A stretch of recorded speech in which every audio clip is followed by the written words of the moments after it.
All right. Hey, everyone. So tonight, Jen and Megan are busy, so they're not going to be co-hosting with me. So I brought up Brian. He's the director of chapters for Gays Against Groomers, and he wears a lot of hats in the organization. But we want to discuss the WPATH Files because a lot of the things that we use our platform to raise the alarm about are directly you directly just see it happening. Kind of everything that we've been talking about is coming true, and getting this kind of validation is not as vindicating as I pictured. I didn't want to be right. A lot of the things that we were predicting and we were seeing in other countries was really scary. The patterns that were observed amongst these children who are being sterilized needlessly, and how there is no evidence to show that this is actually going to help these kids with whatever's going through their head or whatever ideas they've learned from their, having gender ideology pushed down their throats all day, every day. A lot of these people detransition after high school, which is something that I noticed. And I found it interesting that we get called conspiracy theorists for saying that children are being indoctrinated through the social emotional school curriculum and convinced that they're born in the wrong body. Meanwhile, that seems to be what is happening. Whenever these kids are getting out of the cult, whether it's in schools or online or through the group of friends who are often also trans-identified, they kind of wake up and realize what happened to them. It's riddled with malpractice. And here are some of the worst ones. This is the worst one. Some girl died from liver cancer. There was a 14-year-old who was having diabetic complications. A 16-year-old patient was found to have 2 developed hepatocarcinomas and then died a few months later. And they were on testosterone for around 9 months. And in this message taken from the files from WPATH members, she said, to the best of my knowledge, it was linked to his hormonal treatment.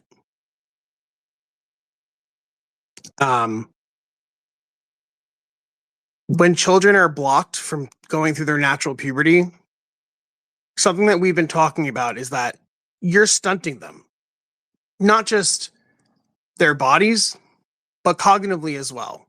There is, a mental maturation that, kids should be experiencing when they're teenagers.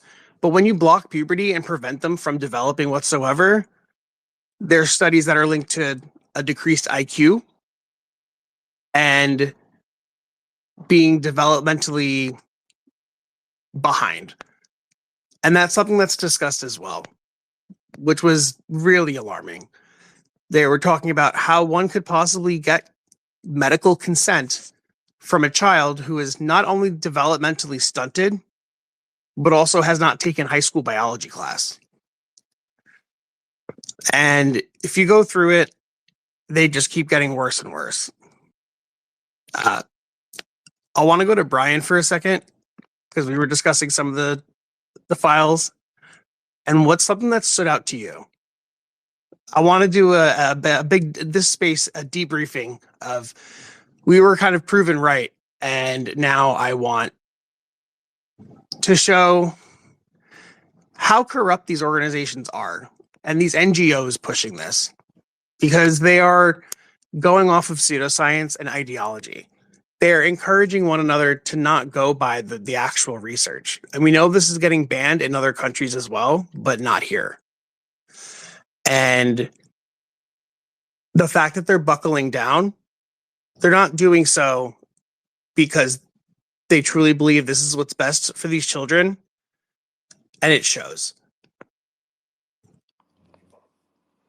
And Michael, when I was going through all this, the one thing that really stood out to me was just the psychological aspect of it, mainly because that's my background. And we had this doctor that even mentioned, it's a really high bar to cross, trying to catch everything that may be affecting someone's view of themselves. It's really not that difficult when you do your job correctly as a doctor.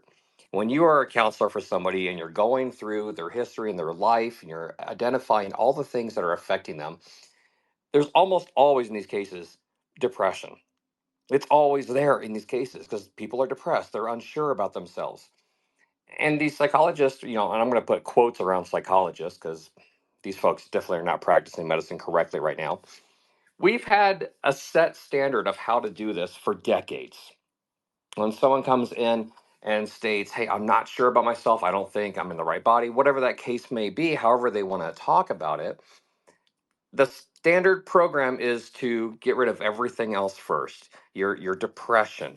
Are you being bullied? What's your family situation like? What are your relationships like? And that includes friends and family members. We have to identify all of that and go through it because those things affect our identities. And that's not even taking into consideration the most basic fact of human development, and that is all kids go through this. We all have those moments when we're not sure who we are, what we are. We can't figure ourselves out. We got to learn all those things that happen during puberty. This is basic, basic human development. And these people for the last several years have completely ignored all of that.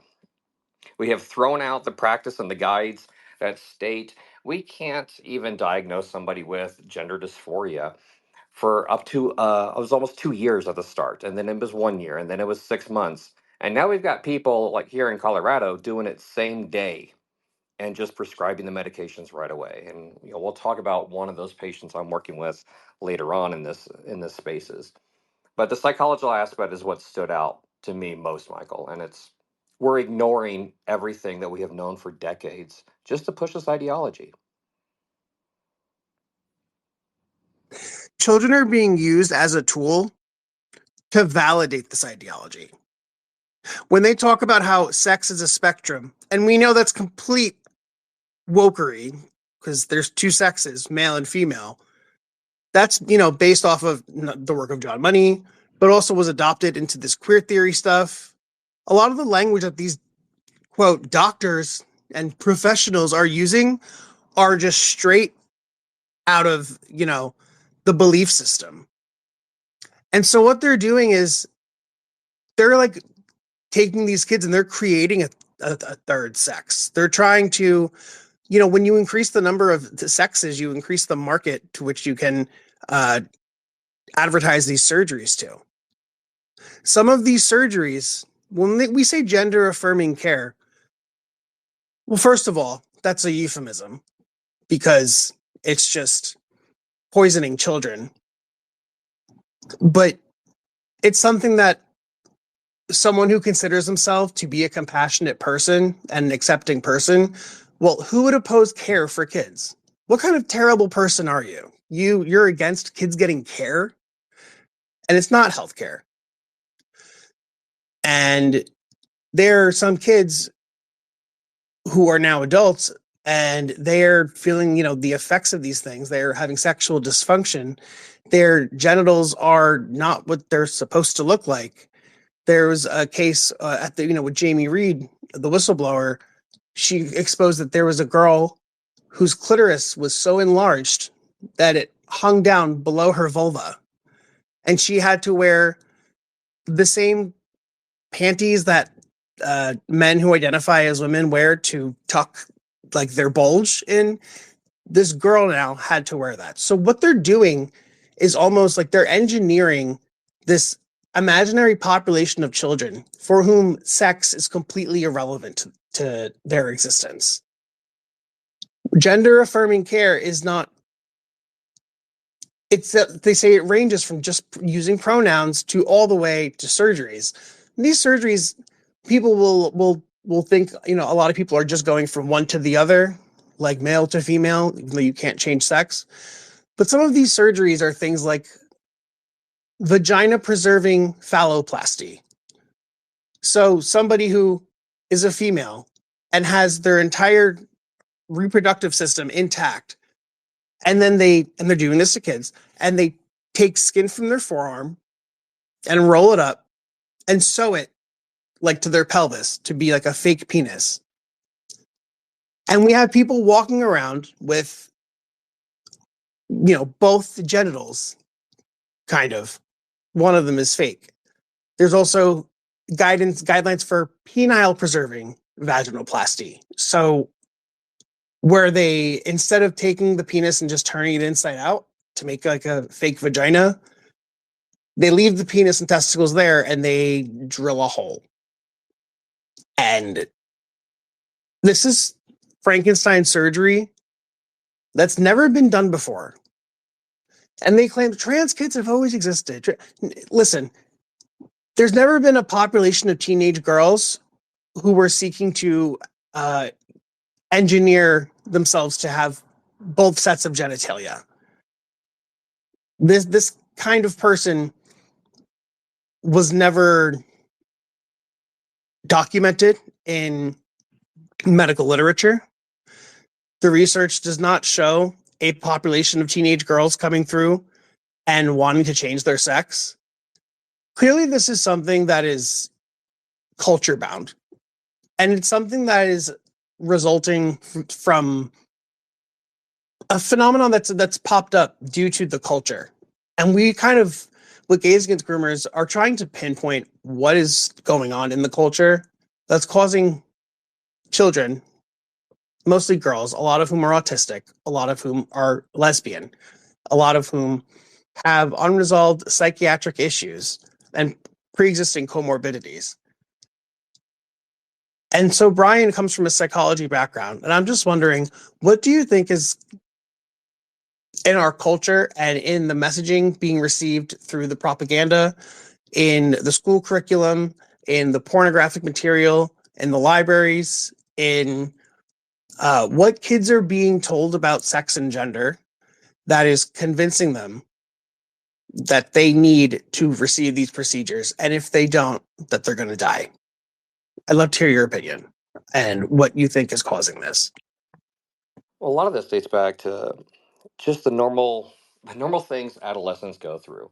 Our bodies are changing, voices changing, all of everything about our appearance keeps changing, and they're scared. They're terrified.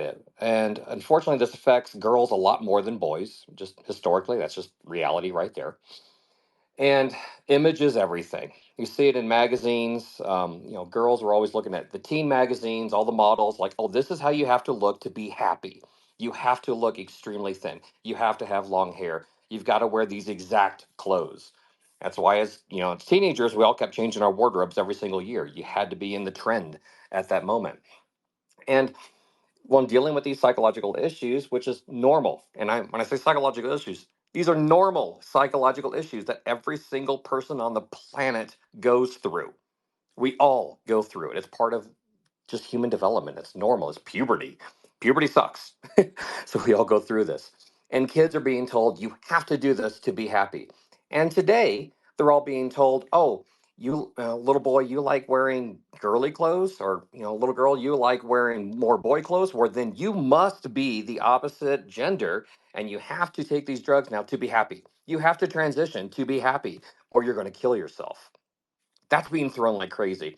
And the false study that's never been verified once but has been disproven nonstop. The suicide bull crap statement is just that. It's nothing but crap. And there was even a trans psychiatrist.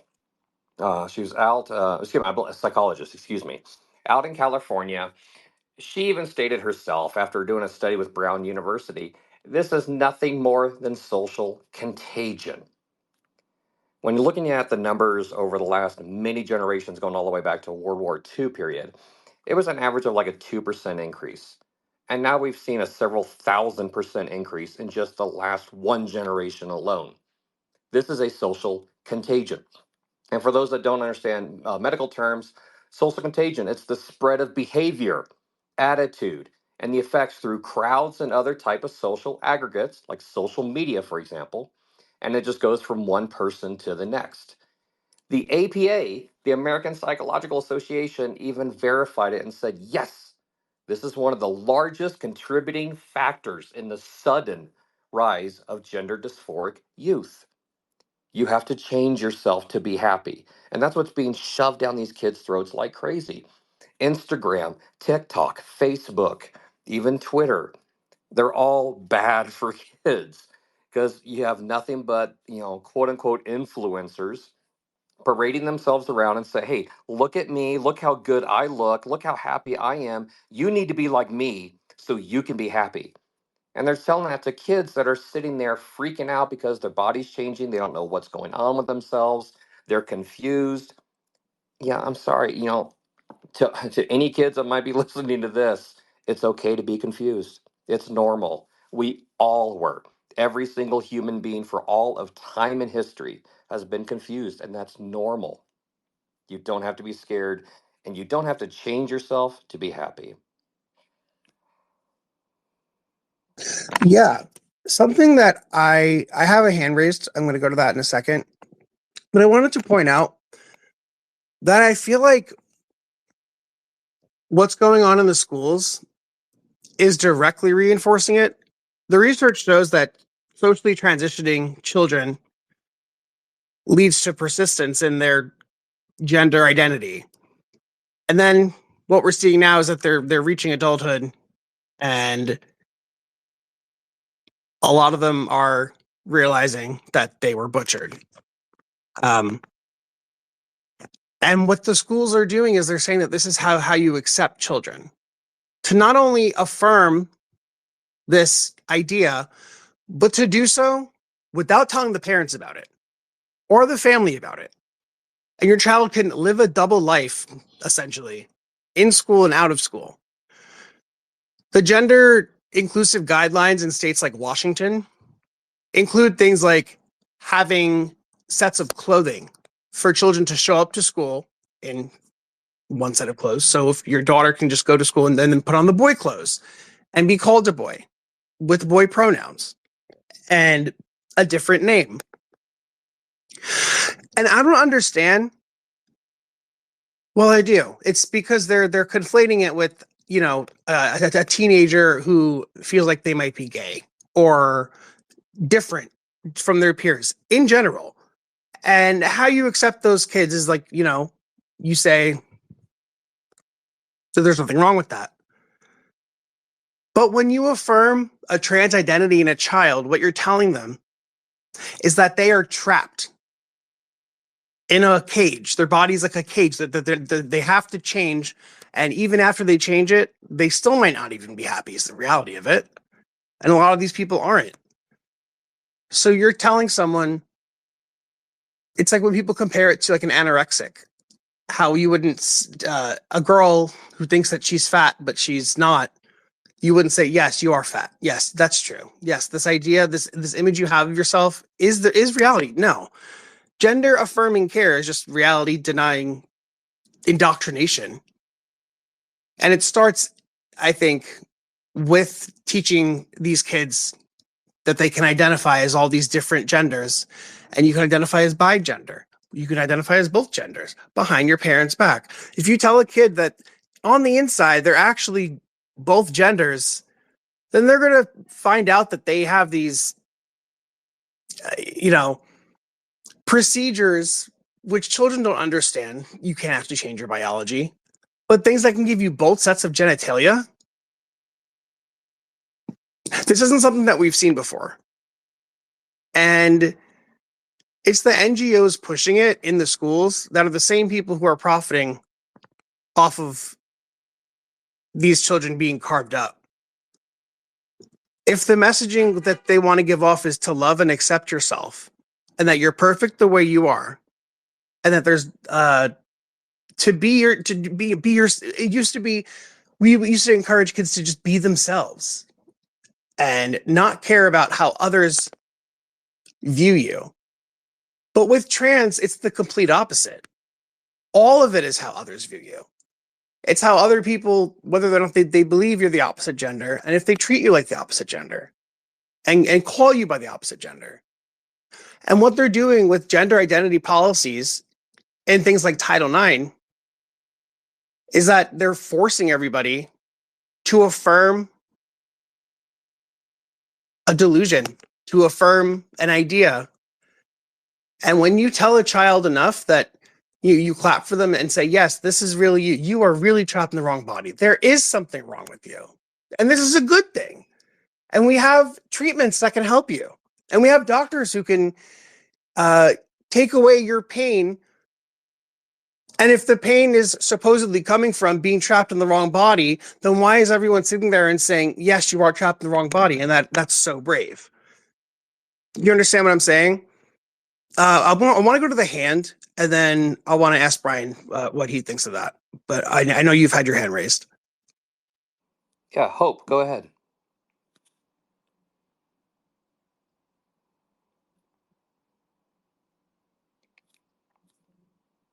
Hope, are you there? Can you hear me? Yes, yes, go right ahead. Okay, awesome. Thanks for letting me speak.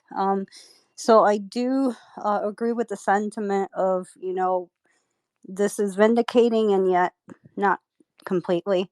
Um, I come from a mental health background, have worked with people in all different backgrounds before, and I think there's a huge spiritual component to this, but I won't go into detail with that. But um, on a micro level, I see a lot of loneliness and just lack of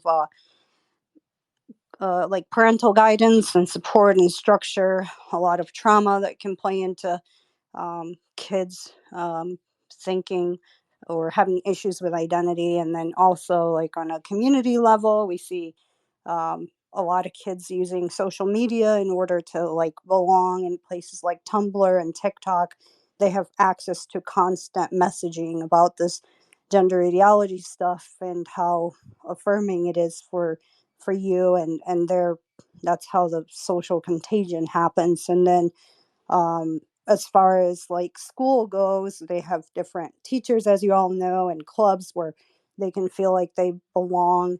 And I guess the thing that I'm most kind of burdened by right now with all the things that are coming to light is, where do we go from here? Because on a macro level, there's all these colleges and institutions that are really pushing the DEI stuff, and just the fact that the pandemic happened and a lot of people were isolated. There was more use of technology and messaging from these activists to get children into the system. And um, having conversations with colleagues, there's just this lack of desire to do critical thinking and research, and it's really not a thing that's accepted or welcomed to ask these questions because of the DEI stuff.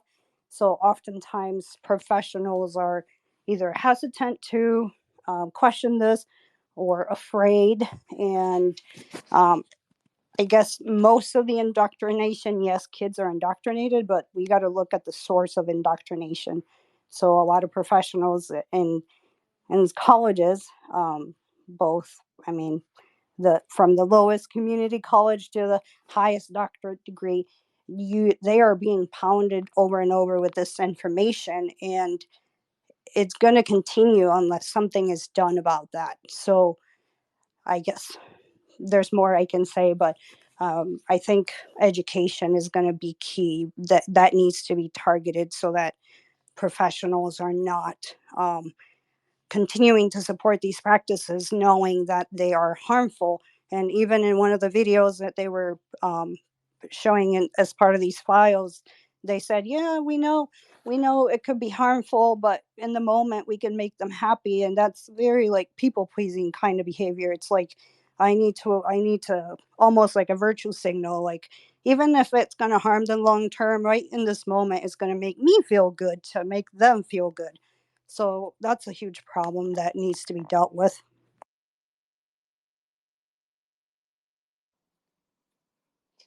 Thank you so much, Hope. Really appreciate your insights there.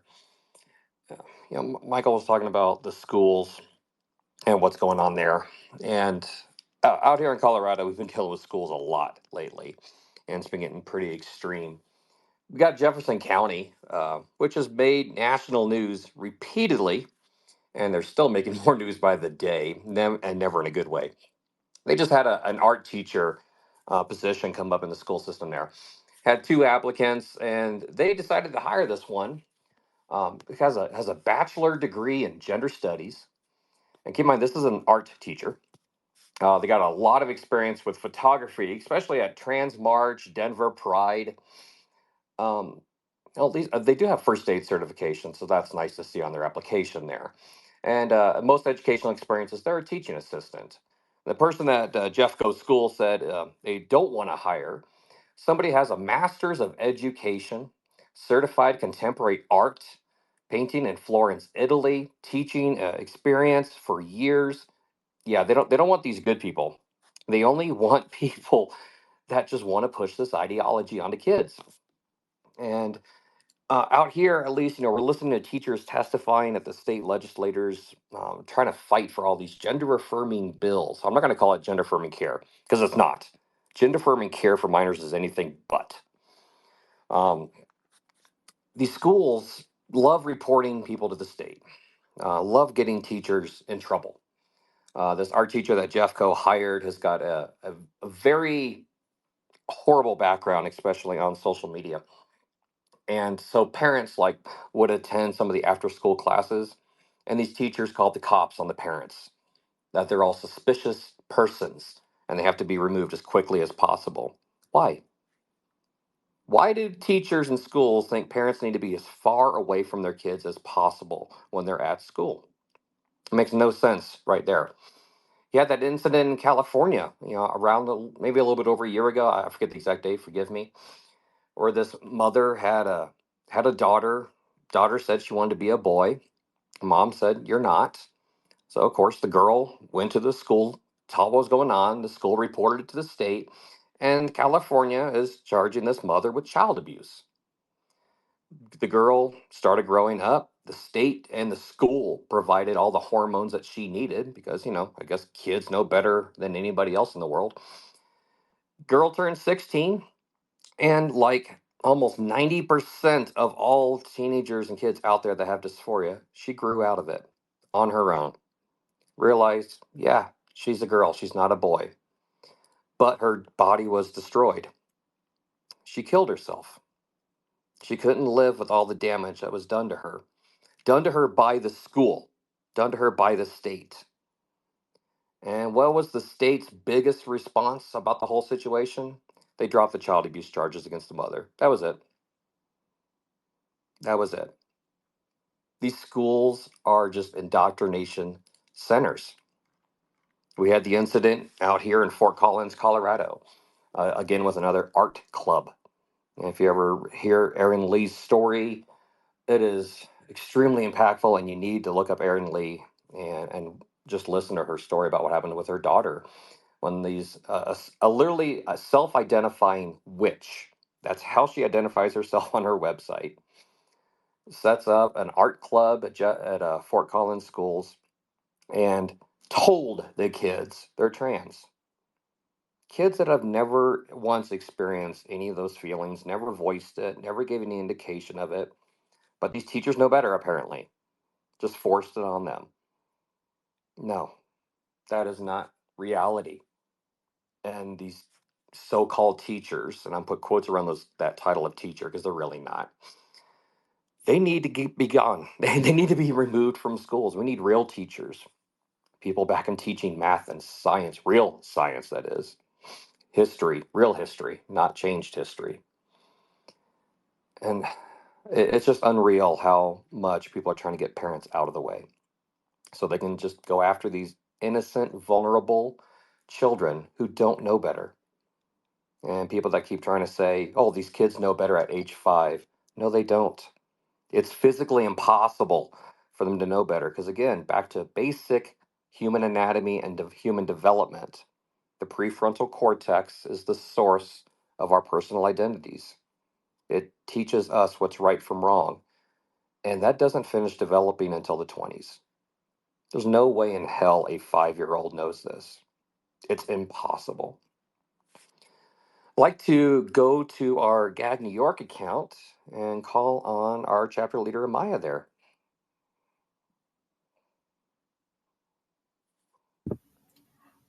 Michael, are you sure you don't want to respond first? I could wait. I mean, I always have something to say. That's true. Yes, Michael. Sorry, Michael. So the teachers, what you're talking about, like how public schools are just dysphoria factories at this point. We have all these teachers posting videos about how they affirm in secret. And they go out, like, I mean, we post them on here. You see them on Libs of TikTok, literally saying, oh, and if the parents don't know, that's a good thing. And that we have to keep it from them. And this is the pathway that they're leaving these kids down when they're putting, forcing their identity upon them.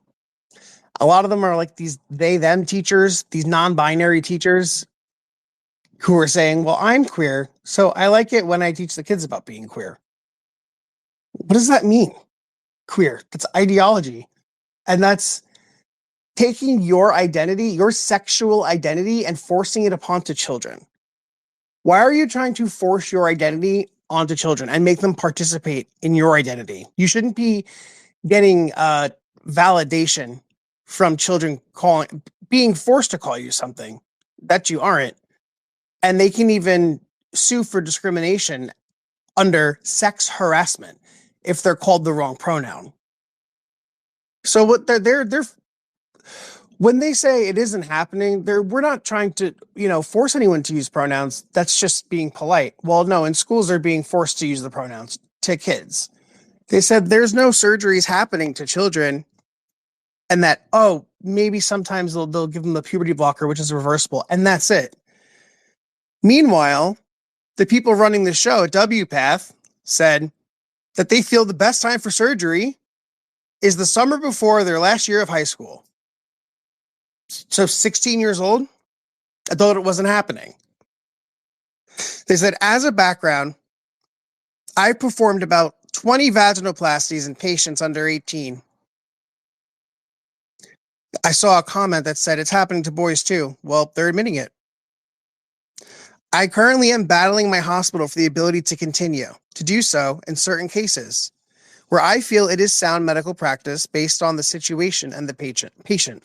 Notice how they're not saying based on previous patients, based on research, based on the records, based on what happens when people regret it. He says, I've never been sued. So while by the fact that you're concerned about being sued says everything you need to know about whether or not you should continue doing this.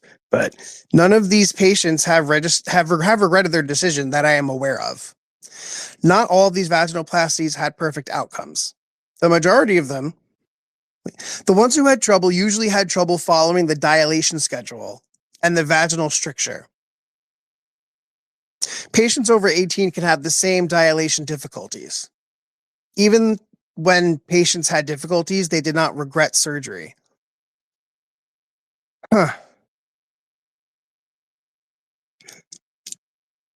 Even having a child put on, a schedule of when they say dilate, what they mean is, so they create the hole for a fake vagina. And since it's a wound, like when you pierce your ears, like they tried to close, so you have to keep earrings in them to keep them open.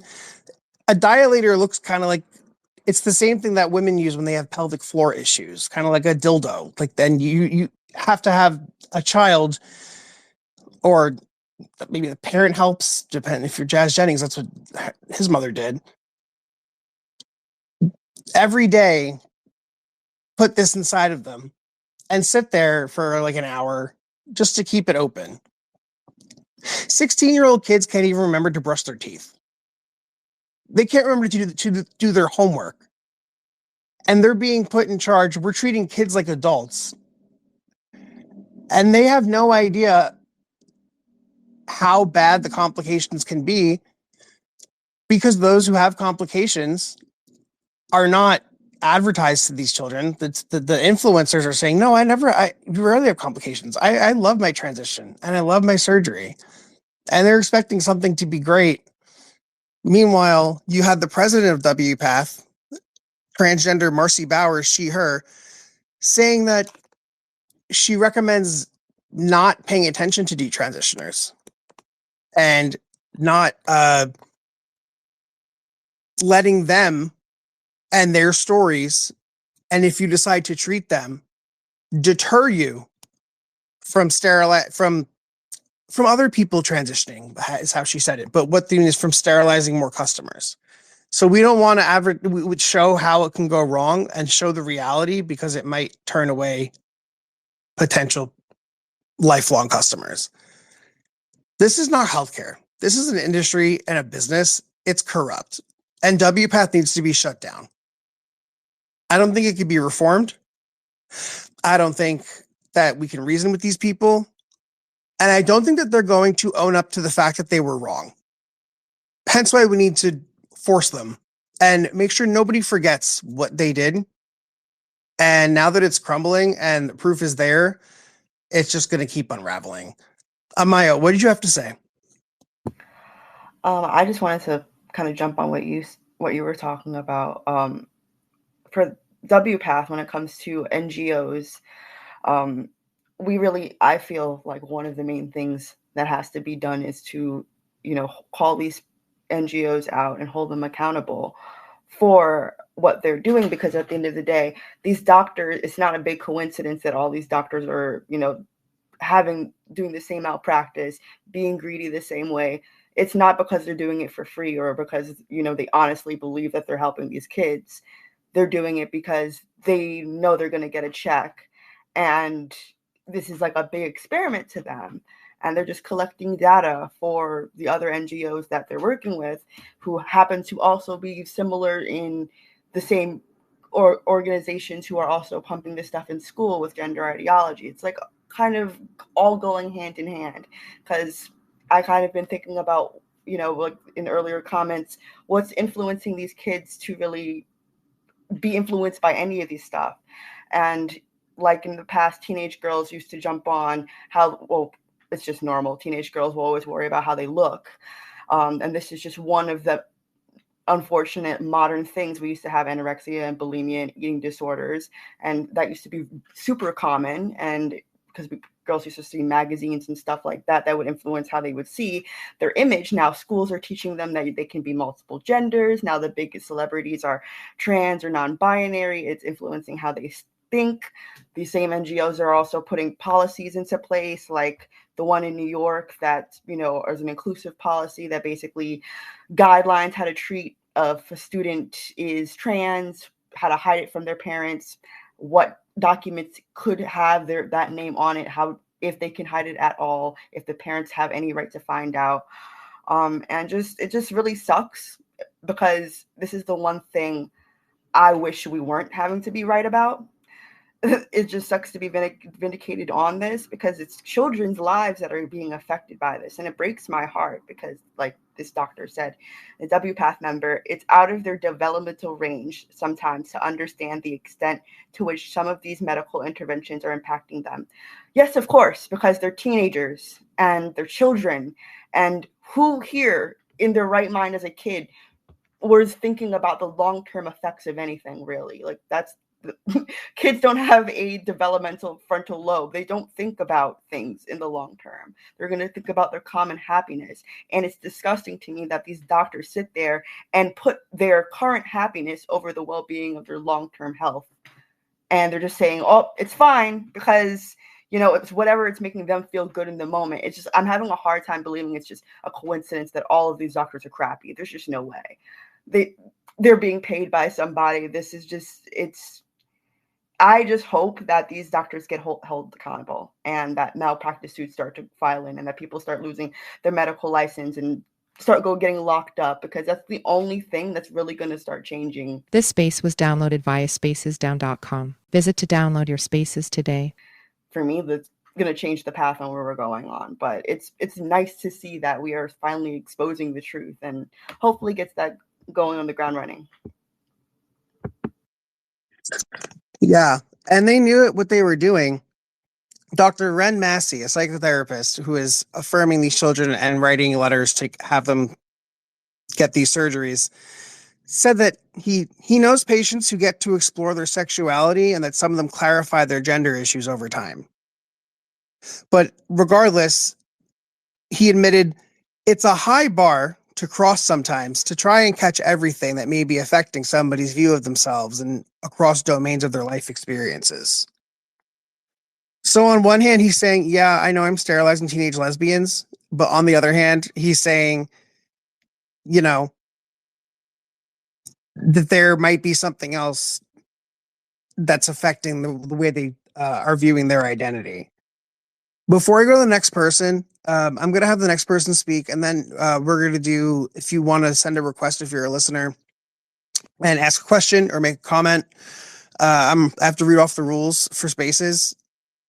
Questions, if you want to ask that it be related to like gag or the topics that we covered.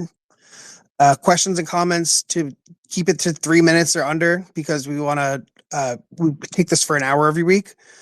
To be respectful of all the speakers, don't cut anybody off, don't harass me, don't antagonize my friends, or you'll be removed. Raise your hand before you speak, and I'll call on you. Mute your microphone unless it's your turn to speak, because there's background noise and we're recording this. And after your turn is done, we'll take you off, and then we'll bring other people up. No trolls. Don't be annoying. Thank you. So I want to go to Daniel, who is asked to be called on next. But for the people who said that it isn't happening, now we have all this proof. Hold them accountable. Daniel? Hey, Michael, thanks for having me on. And yeah, everyone should be held accountable. And I kind of wanted to go off something that Amai had brought up, how when all of these minors are coming into these doctors, all these psychologists, and going through all these experimental procedures of the puberty blockers, the cross-sex hormones, and the surgeries, they're really just like looking at these children as a statistic. It's like so they can get this research down and like push whatever fake statistics, fake results they get from their studies, because we know how harmful everything is. They're looking at just as a number and just as a figure in a study, as well as getting the monetary benefit from these minors going through these procedures. And it just seems like they're always pushing for this care aspect of gender affirming care, but we all know like what we've been seeing in the media and like whistleblowers coming out, it's all a facade. And going back to some of the excerpts from the WPATH report that was leaked, and in some parts of it they're talking about like, yeah, we're just talking to minors, like they're developing brains, they're not saying they're not the smartest, but sometimes they just haven't had enough experience. Like we haven't even had biology in high school yet, some of these minors. And then later on in this passage, it talks about doctors talking to these minors about the process of going through this.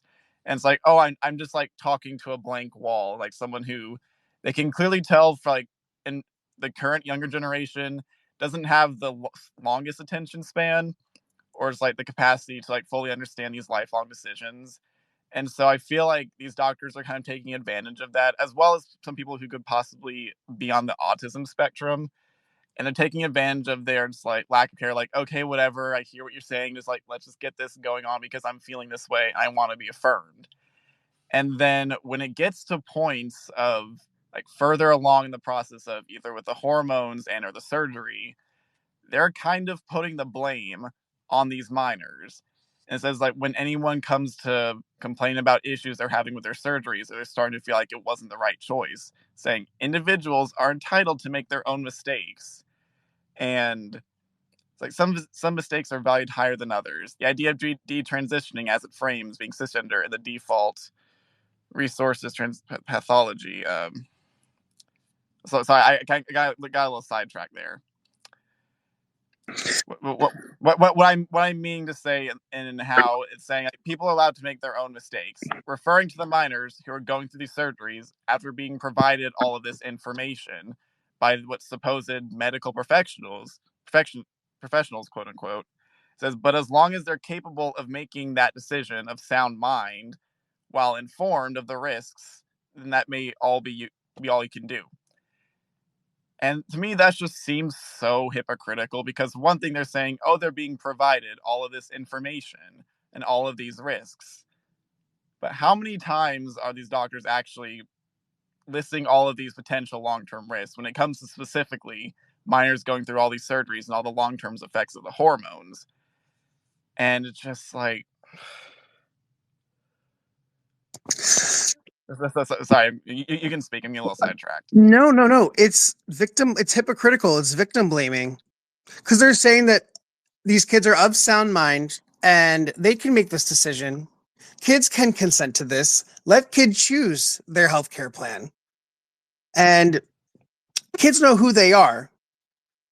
And then they turn around and say, well, there are some people who make mistakes. And if you make a mistake, that's on you, essentially.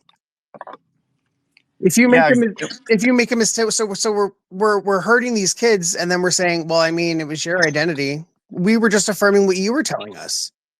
But is that the reality of it? Because what we were saying before is that everyone's required by the law to affirm them all day, every day at school. So you're hammering this into their head and then saying, well, you know what? People make mistakes. That's your mistake. Nope, it's not the kid's mistake. That's everybody else's fault. I think that's the fault of the teachers. I think that they're the victims and they're being treated as the villains. Brian, sorry, go ahead. Go ahead, you go. It's like what you're saying about like how they're being informed. It's like they're clearly not being informed with the correct studies that are being more and more shown across, like in studies like across Europe and some maybe developing over in the States. It's like decision of sound mind. It's like one thing always saying, a lot of these viners that are succumbing to this ideology, they're on some form of the autism spectrum, or they're going through other psychological comorbidities like depression, PTSD, anxiety. And when they're going through all these struggles in their mental state, they're very much not of sound mind. And the medical professionals, again, quote unquote, are taking advantage of all these minors. They're going through all of these terrible issues that have stemmed from whatever they had in the past, and they're utilizing them for monetary gain, as well as like power and affirmation of their own career, as well as just pushing this ideology that's being funded by all these organizations that are they're funding all the money into these institutions that are promoting this ideology. And it's all for profit, for power, and for like popular depiction in the media. And it's just like downright evil. I can't figure out another way to put it. Thanks so much, Daniel. The more kids you affirm, the more customers you create. Exactly. Jen just commented that she said it's a direct pipeline from affirming it in the schools all day to getting the surgeries. Our friends at Courage is a Habit, a parental rights organization, one of their slogans is it's from the classroom to the operating room. So it's just a one-way track. Brian, what were you telling me about that bill in Colorado that it'll be a crime if you misgender a child? Can you explain that? Yeah, so you got all these teachers and legislators, they're saying this is just respectful if you do it. But yet here in Colorado, we've got House Bill 1039. It's going to make it an actual crime, a criminal prosecutable offense, if a teacher or school official does not affirm the pronoun or name that the child has given them that day. And one of our representatives out here, Ms. Manchin, she even went on her personal Twitter and stated, it doesn't matter if the kid even changes their pronoun or their name every single day, that you must affirm them and you will call them by whatever name that they choose, or it's a discriminatory crime. That's what's being pushed in our legislation right now, and it's flying through. We've got so many people speaking against it, but it's not stopping these people. Daniel talked about, people can make mistakes. Adults can totally make mistakes when they're fully informed. But if you're already being affected by another medical condition that affects your ability to make informed decisions, then you cannot give consent for something like this. I'm working with a patient out here in Colorado, a young man in his early 20s. He moved out here from Nevada, had severe depression, suicide ideations, identity crisis, all kinds of things were happening to him. And the medical provider he saw in Aurora, Colorado, when I looked at his medical records, the therapist, quote unquote, directed the whole conversation, convinced him he's really hurt and confused, needs to take hormones because he's obviously female because he dressed as a girl when he was a kid. And he got the medications the same day. A 45-minute diagnosis. This is what's being pushed so hard. He did not get full information. He could not give consent. You can't give consent when you're dealing with severe depression, suicide ideations, and have an identity crisis. You don't get all the information in your head. You can't pull it all in. So yeah, it's insane what's going on. And when people talk about making mistakes, well, 'cause that's what they're throwing at these poor detransitioners, even really young ones, saying, well, they had the choice. Children cannot make mistakes that an adult is not the one 100% responsible for. The adult is the responsible one. With these laws that they've passed over the past year and a half that they've been pushing for the schools, what they're doing is they're making it so everyday American citizens are legally required, or else you'll be punished by the law, to create new customers.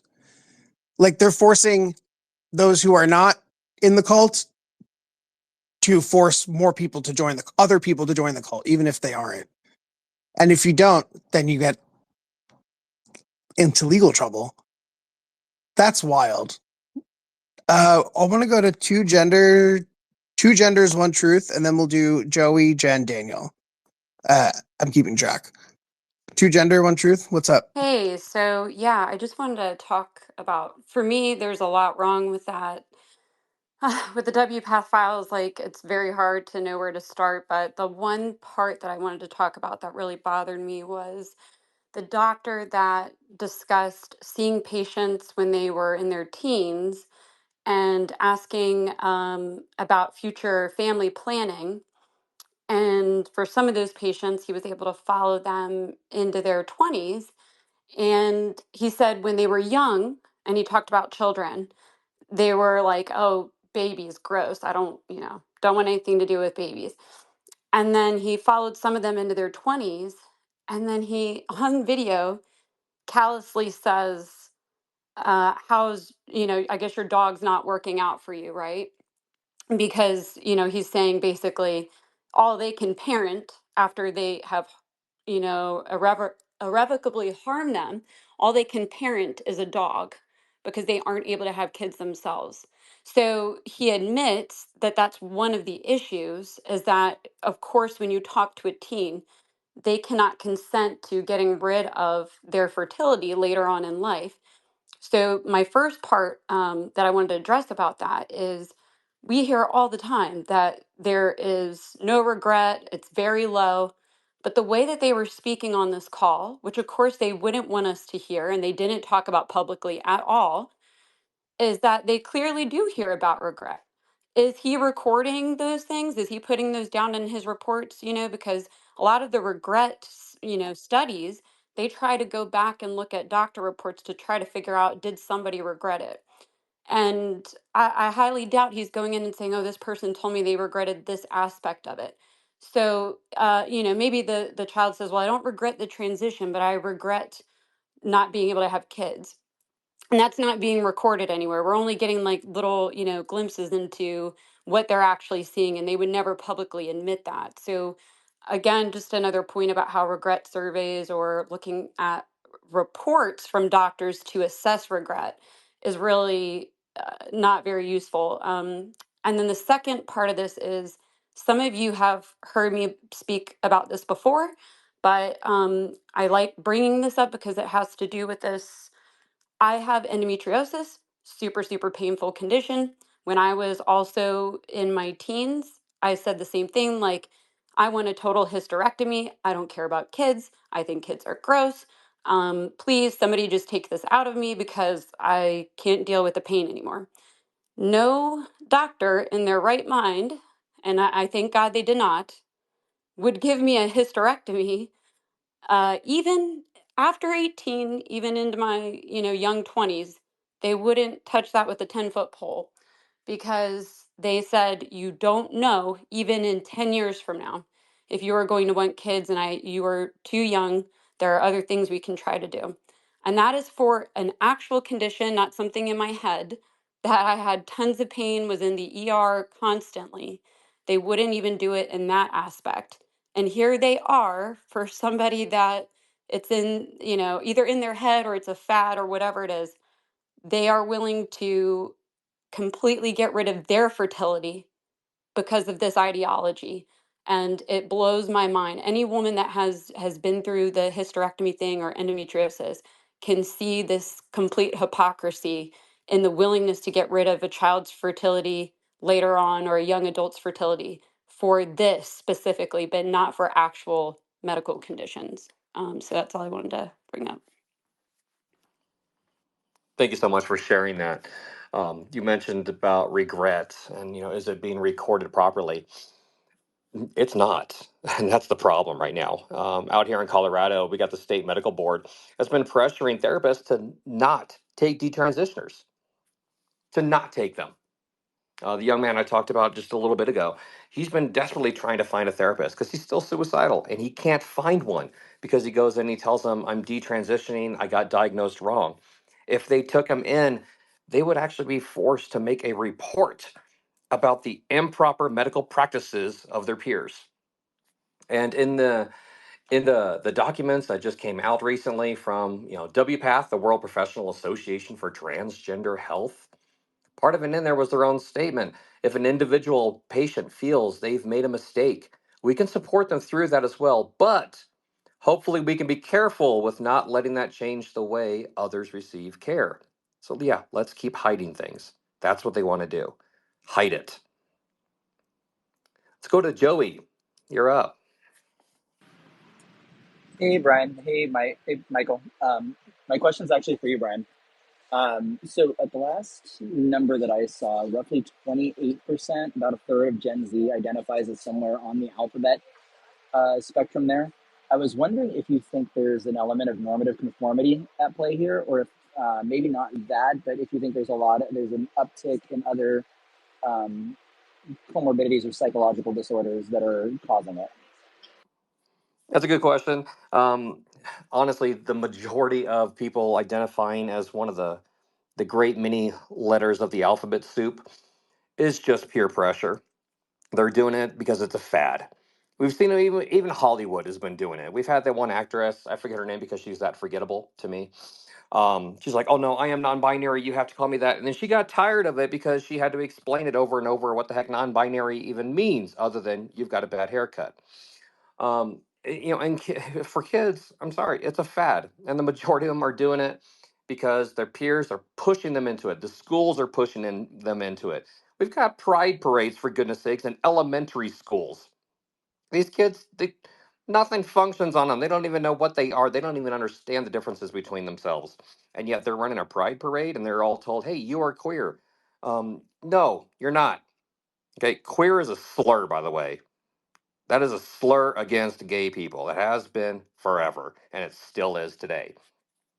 It's so easy to call yourselves queer or non-binary or whatever else you want to make up because it means nothing. It means nothing. It's an all-encompassing. You could be straight, gay, anything you want under these titles. I'm sorry, but sexual orientation is not something you can opt into. It doesn't work that way. We're hardwired. That's just so weird. The thing about queer is that it bothers me because, I mean, like, call me a faggot, I don't care. The slur aspect is there, but it's also the people who are identifying as this slur and reclaiming the slur are straight people who identify with a bunch of pronouns. So they're claiming, oh, we're reclaiming this. Who's we? You're reclaiming a slur that was never used against you or somebody like you. You know? Hey, Jem, what's up? I agree, Michael. And honestly, like you see, I still call myself a dyke because I'm reclaiming that word. As far as queer goes, I always remember that coming at the other end of a fist, usually mine, if somebody would call me that. But it's just so sad because it's I just see what people are falling under that umbrella, quote unquote, and it is not people that represent any of us, for sure. Not only that, but I just feel like this whole trans thing, like this trans band-aid is being put on comorbidities that need actual mental help. And they're treating band-aids with bullet holes at this point. It's not okay. These kids need actual help. They're not getting it. And the sad part of it all is that most of these things could be combated by actually giving them therapy that they need. I don't understand why we're doing this one size fits all thing, but I mean, it makes sense if you look at like the money aspect of it, and we already know how much money it costs to do, hormone therapy, and then once you go into surgeries, because we know it's a pipeline. Um, I I I don't know how people don't see it at this point. All these things that people say are not happening are clearly happening, and I don't know how much more proof we need to wake people up.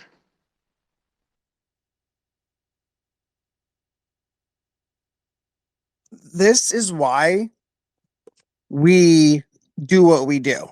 Like, we show up to these court hearings with our D-trans friends, and we team up with parents at the school board meetings. We push so hard to get this message out because it's all one thing and it's all one pipeline. We've been saying it for nearly 2 years. And when you do come out and say it, you get censored and slandered, because if you listen to the cases of regret, we were right all along. And if you just listen to detransitioners and what they're saying, they know what they're talking about. And people are just speaking on our behalf. These activists claim that this is good for kids. At first it was, this isn't happening to kids. Now they're saying, well, it is happening and there's nothing wrong with that. And now they're saying, oh, well, yeah, we do these surgeries on kids and it's a good thing. And, that's the actual tragedy here, because, a girl died of liver cancer. Where is her National Transgender Day of Remembrance? They sit there and claim that there's a trans genocide, but then you have a, quote, trans kid, one of these trans kids, die from the gender affirming cancer that you inflicted upon them, that you convinced them was the right thing to do, and that they were going to die if they didn't receive these hormones, if they didn't get sterilized, and they were going to kill themselves. So you need to do this in order to save your life. Life-saving healthcare, they claim. Meanwhile, it gave a kid cancer. And these powerful NGOs like WPATH use this power and all this money and influence that they've accumulated, and people trust them as the experts. And they use that power to silence gay people when we do speak out and we do show up. And this is why we show up, because we knew that we were right and we know that we're right. And we want it on public record that we're putting a stop to it, because unless you scream loud enough, they're going to be able to silence you. It's a big it's a corrupt, like, just big pharma machine. And now the people who are suffering are the families. They outright said, I pinned a tweet up top, that parents don't really understand what they're getting themselves into. And honestly, the real genocide is the fact that we are sterilizing these kids, so the next generation will not be able to procreate. Right. So what's the genocide? Sterilizing autistic kids is pretty genocidal. Didn't they used to do that? Sterilize, like, mentally disabled people or people with mental health issues? I just can't I can't see it any other way. We're just outsourcing it and marketing it as an identity. And it's also messed up to have children identify with their mental health issues. A lot of there are kids now identifying with mental illnesses. And they even point out that a lot of these kids identify with, like, dissociative identity issues. And they claim some of them are self-diagnosed, one of the doctors said in these screenshots. So they're giving themselves all of these reasons why they're quirky, or why they do the things they do, and they're being given these mythical explanations with pharmaceutical solutions that you have to purchase and be on for life. It's a scam. It's eugenics 2024. Deadass. Next, I want to go to, I think it was Daniel swallow, and then two genders. Yeah, it was me next. And just like I did earlier, kind of going off of what you said about, sorry, I'm drawing a blank. It was how the media and all these organizations are trying to silence people, like specifically the detransitioner aspect. And I was thinking back to the detrans Reddit group, who seems to be growing and growing every single day, like tens of thousands of followers. And they're being dubbed as the transphobes and like being also referred to with the TERFs. It just doesn't make any sense, because these people who are detrans, they were going through this process of transitioning. They were identifying as trans themselves. And they either, after some step in the process they were along, they decide, oh wait, this doesn't seem to be the right way for me to go about my life and my path. And like something doesn't seem to be fitting with what I was told would happen. And it's just the silencing aspect is what really bothers me, because all these people with all these different experiences, but in this one group where they can come together and openly talking about the dark side of this industry and how it's like truly harming kids. And it's like how detrans people are not allowed to get into therapy. That especially bothers me, because the whole point of therapy is to go in to help someone with going through all this mental turmoil, to try to help them get back to a state of like emotional well-being and kind of like, as much as they can, physiological homeostasis. And the fact that they're being barred from either speaking or seeking help, I just can't fathom how anyone can find themselves to be okay with that, regardless of like, even though it's sometimes considered as a political issue, it's not. And when they're barred from like seeking help, when they're trying to just like speak their mind, it's not. It's a very dangerous game that's being played. And like we're just the players, and the people who made the game, they're all the higher ups who are doing the silencing. 100%. The other day, there was detransitioners who went to try to get a bill passed. I think it was Arizona. It might not have. I think it was Arizona. Just to supply detransitioners with healthcare. That's all it did. And people were protesting them and calling them anti-trans, phobic, and hateful. And like you said, they burn you at the stake just for saying, I was harmed and I need help. I think that's abuse. They're the victims of pharmaceutical abuse. Swallow the pill. What'd you have to say? Hi. My question was just whether you guys in GAG have thought about doing any direct lobbying to the APA, either one of the APAs, the American Psychological Association or the American Psychiatric Association, because one of them, and I don't remember which one it was, but one of them just issued a statement, I think it was even like last week, about how they want to combat, basically they called everybody who is questioning all of this. They said that we're spreading dangerous misinformation because, this affirmative model is so evidence-based, and they called us anti-science. And my first thought when I saw it was just like, wow, they are really embarrassing themselves. They are digging a really deep hole here that they are going to have a lot of trouble getting out of. And and I know that there are detransitioners who have tried to lobby one of the APAs, if not both. And I know that there was one meeting that was quite successful.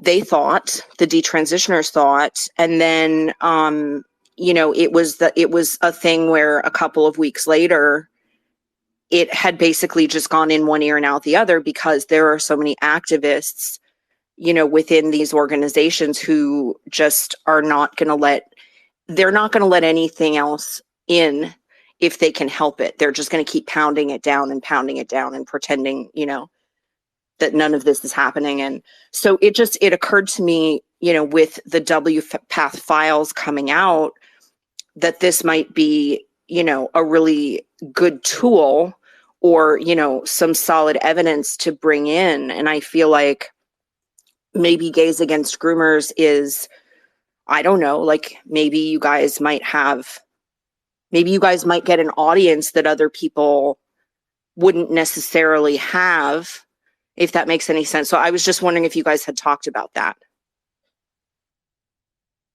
Yes, there's one detransitioner lawsuit that we're supporting against the APA. And then this summer, we have a project coming out exposing a lot of the truth as well. And we're going to use that to, if they're buckling down, we're going to buckle down harder. And that's what I have planned for this summer. I can't really give details yet, but we're also going to be doing some documenting and exposing the actual studies and the actual science. And I know that you are we've nerded out before about psychophysiology, so you like the same stuff I do. The APA came out with this statement last week, and if you look at the people funding it, it's the same people just funding the gender industry, strikers, etc. And they said that therefore be it resolved that the APA underscores the importance of an accurate understanding of evidence-based care, highlighting continuous need for research and expansion of scientific foundation to further ensure full access to competent and reliable healthcare, which the WPATH files have shown is not competent nor reliable.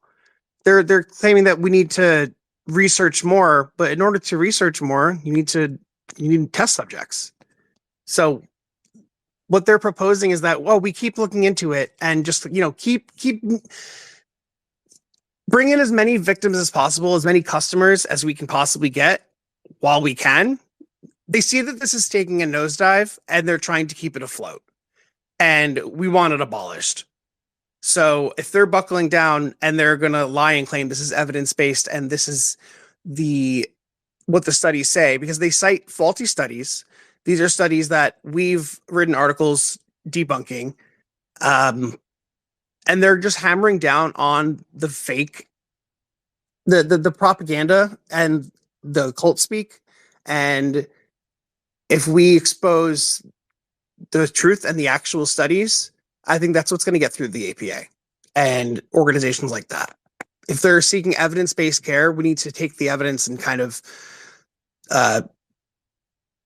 show it in one thing. So that's what I'm trying to do this summer, is to get everything documented and show that this is not what the science says, and you can believe whatever you want, but this is not something that we could do to kids based on your beliefs.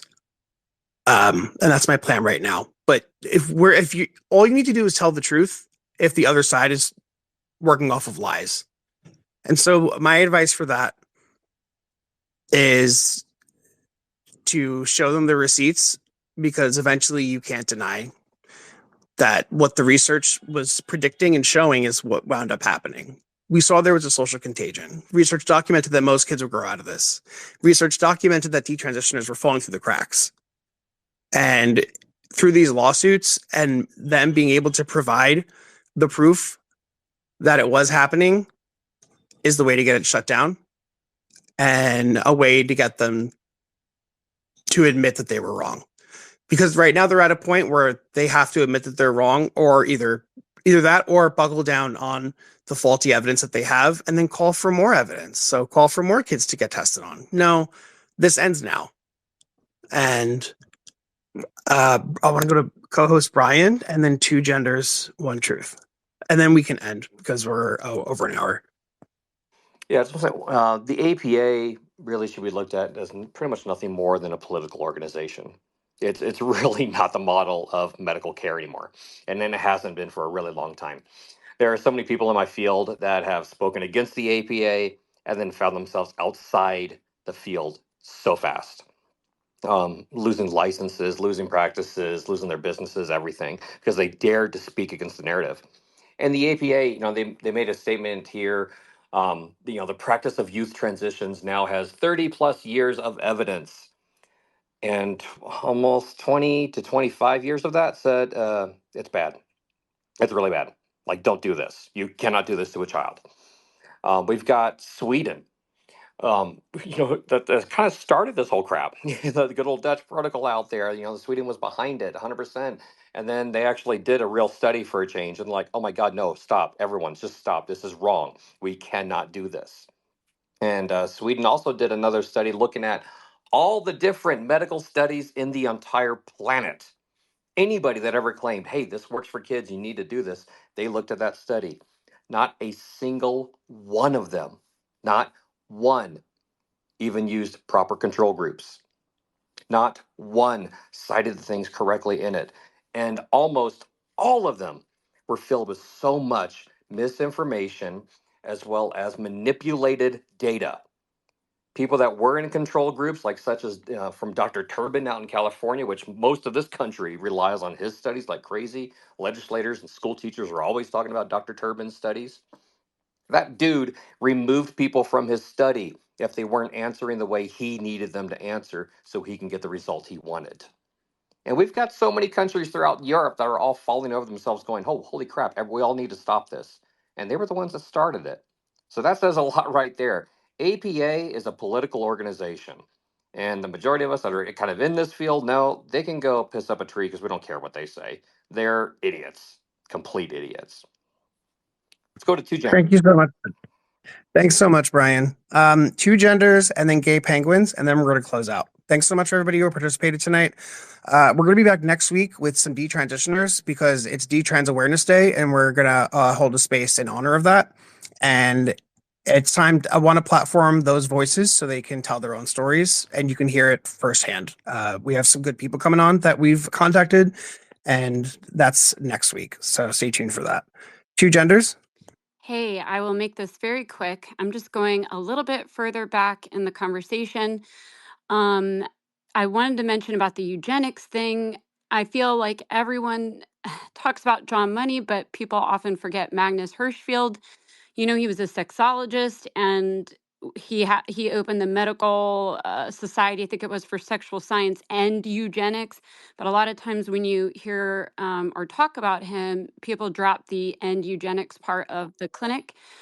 And, he said that he didn't want feeble-minded, undesirable types forming families and basically passing on their genes. And I see, and this is the person that is kind of like the father of all of this.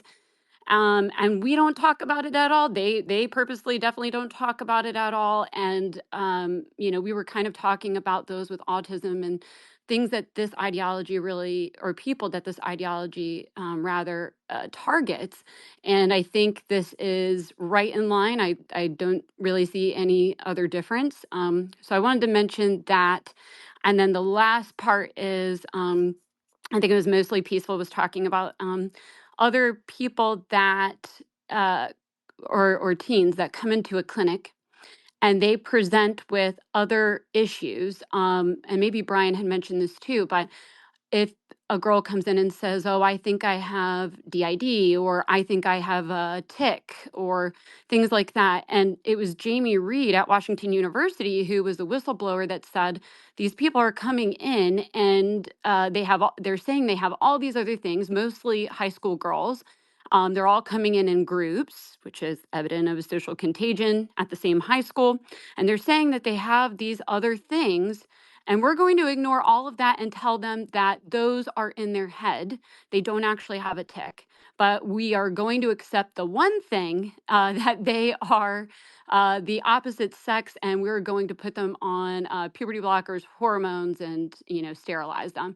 So they're picking and choosing, and they're picking the worst possible thing that you could pick, and something that you can't test for because it's not real. So I just wanted to bring that by Jamie Reed's whistleblowing was just wonderful. So thank you guys for holding the space, and I hope everyone has a good night. Thank you. I admire your work. I think it's independent journalism that's going to be able to be the people who can do it grassroots and not get censored and not be afraid to be censored. So I am planning on Brian sent me a message. Yeah, so people we have I think 25 state chapters right now, and we want to get it to 50 by the end of the year. If you have a state chapter already set up and you want to get involved in exposing this, then you can sign up on our website, or if you want to make your own state chapter, you can as well. I'm going to call on the next person and then I'm going to close out. Gay Penguin, can you share what you have to say? Yeah. I just heard about this stuff today. And I just wanted to come in and say what I think about some of these documents that I'm reading now. I think that I've never been so disgusted in my entire life. And I feel like there's been something has gone wrong here very seriously. This is like a systematic alteration of reality. You are not a doctor to sit there and say, talk about a dilation schedule for a 16-year-old. How dare you, you monster. How many gay boys have you butchered? This needs to stop. This needs to stop. I'm not feeling relief right now. I'm feeling the same way as you. I'm not getting vindication. I'm feeling gay and angry because we said it was happening and they said it wasn't. And they told us that those who say it is happening are trying to attack children. Meanwhile, the people who are attacking children with scalpels and needles on an operating table and giving them cancer are the ones who are in charge and making millions off of this. I think that the final answer is that we're looking for WPATH to be closed down. It can't be reformed. They can't adopt new standards if detransitioners can't even lobby to get their own health care without getting protested and called hateful, it can't be fixed. In order to help these people, we need a new system and we need new people in charge of it. And we need to gut all of this out and expose it for what it is. A scandal that we can't let them forget what they did to families and they lied to parents. We're coming in with detransitioners next week for Detrans Awareness Day. We have some great people coming on and you can come through and bring your questions. I know there's a lot of them who people follow and I'd love to hear from them and just get a firsthand account because we're sitting here talking about them. I want to give them a chance to tell their own story.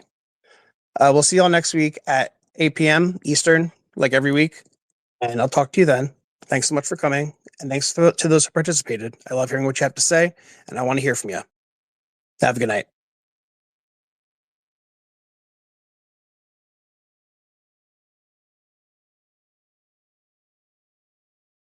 This space was downloaded via spacesdown.com. Visit to download your spaces today.